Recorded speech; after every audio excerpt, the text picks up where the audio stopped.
আমরা মনে করি যে এক এক সময় এক একজনকে বিভিন্ন আহ, মনোনয়ন বাণিজ্যের মধ্যে দেওয়া হয়, সে কারণে ওই এলাকাগুলোও পিছিয়ে যায়, জনসাধারণ বঞ্চিত হয়ে যায়। এভাবে রাজনীতিতে মনোনয়ন বাণিজ্য যেখানেই হোক সেগুলোর থেকে বেরিয়ে আসা উচিত।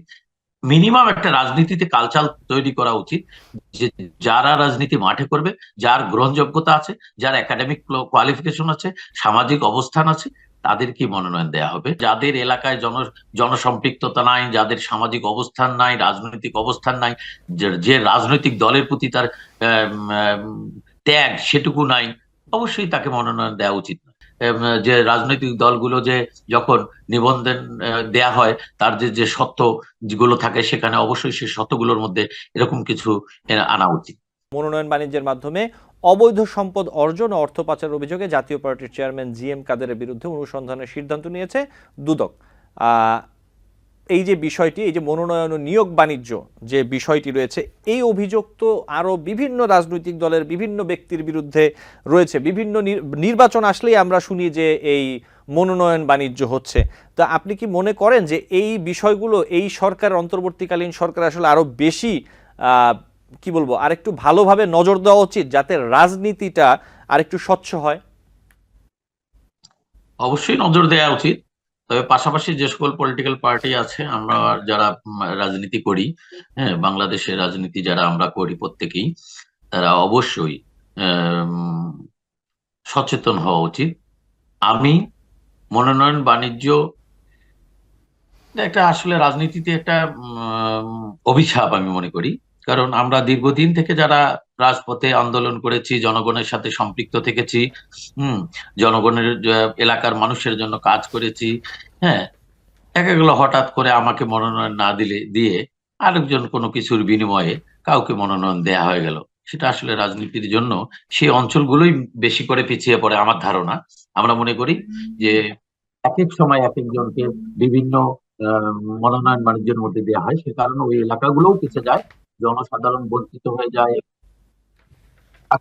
আপনি নির্বাচিত যাকে ইয়ে দিবে, আপনি মনোনয়ন দিচ্ছে, উম, উম, সে ব্যক্তি যদি সঠিক ব্যক্তি না হয়, আজকে উনি ভোটে জিতে এলাকা ছেড়ে চলে যাবেন, আর কখনো ওই এলাকায় আসবেন কিনা, নির্বাচনে কোনো মিটিং এ আসতে পারে, কোন জেলা প্রশাসকের কার্যালয়ের মিটিং এ আসতে পারে, আইন শৃঙ্খলার মিটিং এ আসতে পারে। এছাড়া এলাকায় উনি কতটা সময় দেয় আমরা বিভিন্ন জায়গায় বিভিন্ন সময় দেখেছি যে আসলে সেই সব জায়গাগুলো তো সময় দেয় না। জনগণ আলটিমেটলি সেগুলোর থেকে, তাদের কাছ থেকে প্রতারিত হচ্ছে। সে কারণেই আমাদের প্রত্যেকেরই সচেতনতা বৃদ্ধি করা উচিত এবং দায়িত্বশীল হওয়া উচিত যে এভাবে রাজনীতিতে মনোনয়ন বাণিজ্য যেখানেই হোক সেগুলোর থেকে বেরিয়ে আসা উচিত। মিনিমাম একটা রাজনীতিতে কালচার তৈরি করা উচিত যে যারা রাজনীতি মাঠে করবে, যার গ্রহণযোগ্যতা আছে, যার একাডেমিক কোয়ালিফিকেশন আছে, সামাজিক অবস্থান আছে, তাদেরকে মনোনয়ন দেওয়া হবে।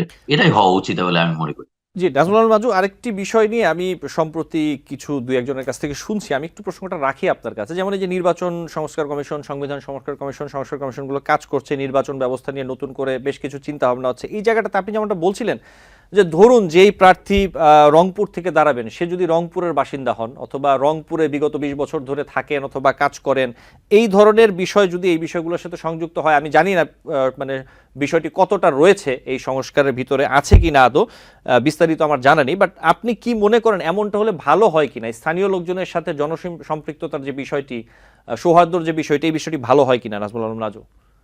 আমি তো আমার বক্তৃতায় বলেছি যে এর বাইরে করাটা কখনোই উচিত নয়। জি, জি। এর বাইরে কখনোই উচিত নয়। যাদের এলাকায় জনসম্পৃক্ততা নাই, যাদের সামাজিক অবস্থান নাই, রাজনৈতিক অবস্থান নাই, যে রাজনৈতিক দলের প্রতি তার আম, আম, ত্যাগ সেটুকু নাই, অবশ্যই তাকে মনোনয়ন দেওয়া উচিত নয়। এবং সেটার জন্য প্রয়োজনে যে রাজনৈতিক দলগুলো যে যখন নিবন্ধন দেয়া হয়, তার যে যে সত্ত্ব যেগুলো থাকে সেখানে অবশ্যই সে সত্যগুলোর মধ্যে এরকম কিছু আনা উচিত। জি, আপনাকে ধন্যবাদ সৈয়দ হাসান ইমতিয়াজ। আমি একটু আপনার কাছে আসি। জাতীয় নাগরিক পার্টির আহ্বায়ক নাহিদ ইসলাম কিছুদিন আগে বলেছেন যে বৈষম্য বিরোধী ছাত্র আন্দোলন আর আগের জায়গায় নেই, সেখান থেকে একটি ছাত্র সংগঠন তৈরি হয়েছে, রাজনৈতিক দল তৈরি হয়েছে, বৈষম্য বিরোধী বা সমন্বয়ক পরিচয়টা এখন আর এক্সিস্ট করে না। আইন শৃঙ্খলা বাহিনীর কাছে আমাদের অনুরোধ থাকবে এই পরিচয় ব্যবহার করে কেউ যদি অপকর্ম করে তাহলে তারা যেন আইন অনুযায়ী ব্যবস্থা নেন। এদিকে আমরা যদি দেখি যে বৈষম্য বিরোধী ছাত্র আন্দোলন প্ল্যাটফর্মটি বিলুপ্ত করার কোনো সিদ্ধান্ত হয়নি বলে জানিয়েছেন সংগঠনের যে মুখপাত্র উমামা ফাতেমা। এই বিষয়ে কি আপনি জানেন, মানে বৈষম্য বিরোধী ছাত্র আন্দোলন প্ল্যাটফর্মটি কি আছে নাকি নেই, কি অবস্থায় আছে, তারা কি ব্যানারে কাজ করছে, কি পরিস্থিতি একটু বলবেন? শুধু বৈষম্য বিরোধী ছাত্র আন্দোলন না, জাতীয় নাগরিক কমিটিরও আমরা এর পরে এই দুটাকে আমরা সিভিল বডি করে ফেলবো। আগেই সিভিল বডি ছিল, এখন এটা স্ট্রাকচারটা পুরো ডিফারেন্ট হবে। এই রিস্ট্রাকচারিং নিয়ে আমরা কাজ করছি, আচ্ছা, যে এটা স্ট্রাকচারিংটা কিভাবে হবে এবং এসব পরিচয় আর থাকবে না। একটা সিভিল বডি যেভাবে ফাংশন করার কথা, একটা ছাত্রদের একটা সিভিল বডি যেভাবে ফাংশন করার কথা, বা বৈষম্য বিরোধী ছাত্র আন্দোলন এমনও হতে পারে এটা একটা সার্বিক প্ল্যাটফর্ম হয়ে যেতে পারে, সার্বজনীন এবং সর্বজনীন প্ল্যাটফর্ম হয়ে যেতে পারে। তো সেটার স্ট্রাকচারিংটা কিভাবে হবে সেটা নিয়ে আমরা কাজ করছি, যেহেতু প্রথমবারের মতো একটু দেরি হচ্ছে।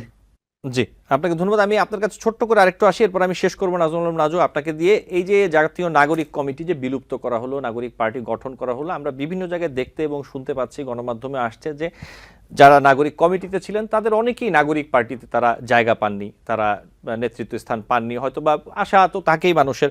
তো এইখানে কি কোনো দ্বন্দ্ব তৈরি হয়েছে যার কারণেই আসলে একটি গ্রুপ আবার নতুন একটি রাজনৈতিক সংগঠন করতে যাচ্ছে? এই বিষয়গুলোর ব্যাপারে কি বলবেন? জি, হাসান ইমতিয়াজ। এই কোশ্চেনটা আমার জন্য ছিল, ওকে, জি, আমি শুনেছি জি, রাজু ভাইয়ের জন্য।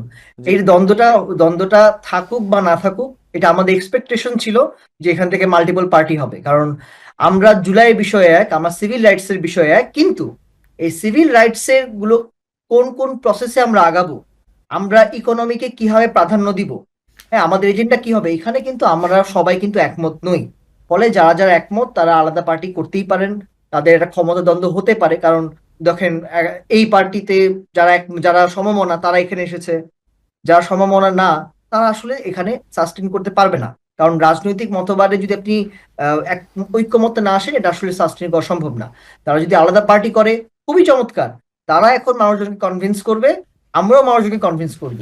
মানুষজন যেটাতে কনভিন্সড হবে, সেটা আর্গুমেন্টে হোক, ডেটায় হোক, যে কনভিন্স করতে পারবে সে জিতবে, এবং এটাতে আমাদের কোনো ধরনের কোনো কষ্ট নাই।